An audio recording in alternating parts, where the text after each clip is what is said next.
Nasala, I'm calling Nasala. Nasala is another young, very strong poet. She also teaches, and another brilliant young lady. I feel so proud of Nasala as just to be here with her among you all. Welcome, Nasala.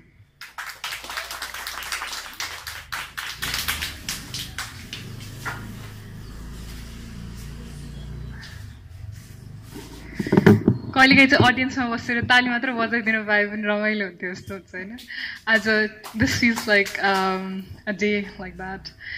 I have two poems here. I'm also a part of the Wood Warriors, and they deal with similar things today because I've sort of been in a headspace where I've been thinking about what it means to be a woman and to have other women in your family, and to also have a sense that your body is there for you to reproduce and leave something behind. We Wood Warriors are doing this thing called Women on Stage, where we are having about quite a few women above 30 years of age. अनि उहाँहरु चाहिँ कुरा गर्दाखेरि चाहिँ अस्ति न recently एउटा वर्कसपमा चाहिँ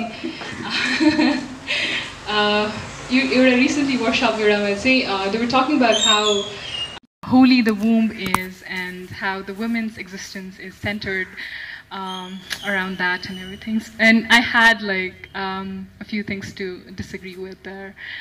And this isn't in particular with that, but I just, I've been in that headspace where I've been thinking about all of that.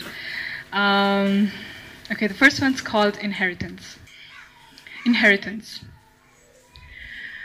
On a rainy day, I woke up incredibly anxious. I sewed a flowy tank top. My grandmother's translucent sari shows all of my inside. So instead of wearing a petticoat underneath, I cut up the beige fabric left over from a shirt I had sewn for a dear friend. I unsew more than I sew, not knowing which sides of the fabric to put together.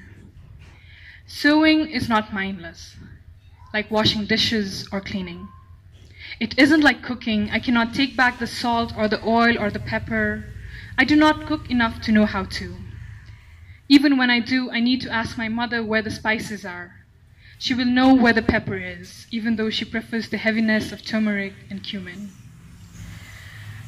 Late into the night, I can hear her TV, the channels unchanging between advertisements.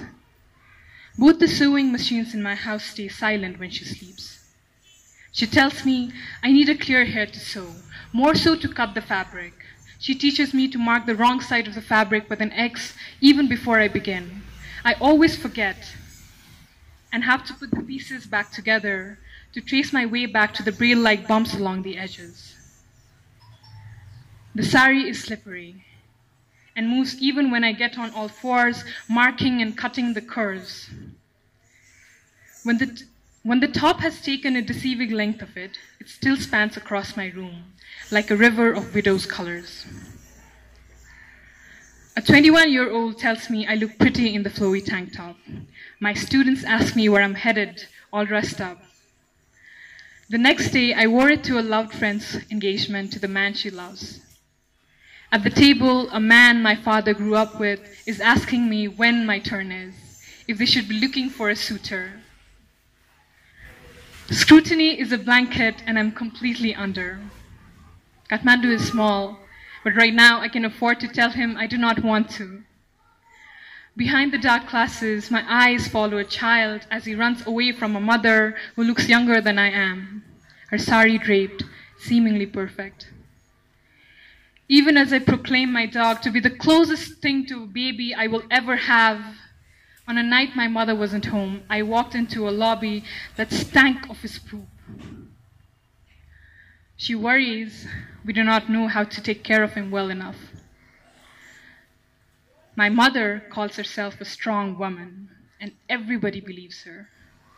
I cry for everyone to see. I worry the perpetual knot in my stomach will one day, on a rainy day, decide to quietly reproduce and find home in my mother's widening stomach. I do not know what to do with family heirlooms except to take them apart and make them for myself. Thank you.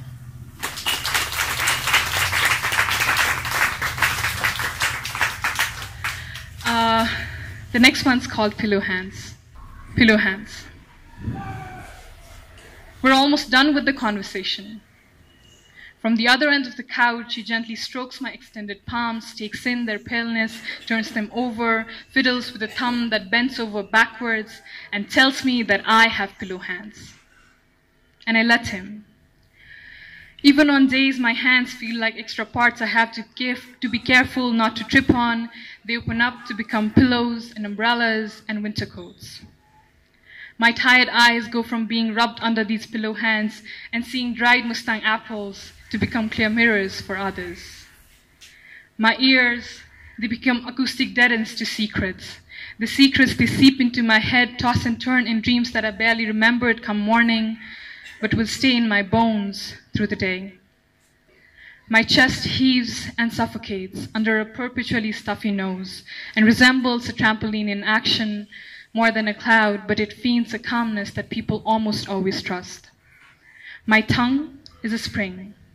The yeses, they flow, coil and bounce off easy like a dog's first trick. Despite scolding her for caring too much, I hear myself mimic my mother's unwelcome concerns. Keep yourself hydrated. Make sure you eat. Is there anything else you need? In my group of friends, I get declared the most likely to be a good mother.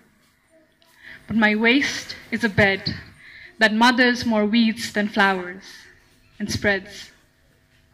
They want me to pluck off the weeds. And it wouldn't be anything new if I did. You see, empathy and accommodation is inheritance. I'm used to taking apart parts of my body and bartering them for self-worth. So much so, I feel like a sun that shines but does not warm. My body feels like a beat-up hospital emergency sign. Some nights I wonder what I'm left with except this need to hug something new, not human, like bookshelves and trees. I've been taking to leaving myself sticky notes on the mirror. Be kind to yourself. Take care. Breathe. And I wonder how many other ways I can look back at my reflection and say this. I love you. I love you. I love you. And mean it before I forget. Thank you.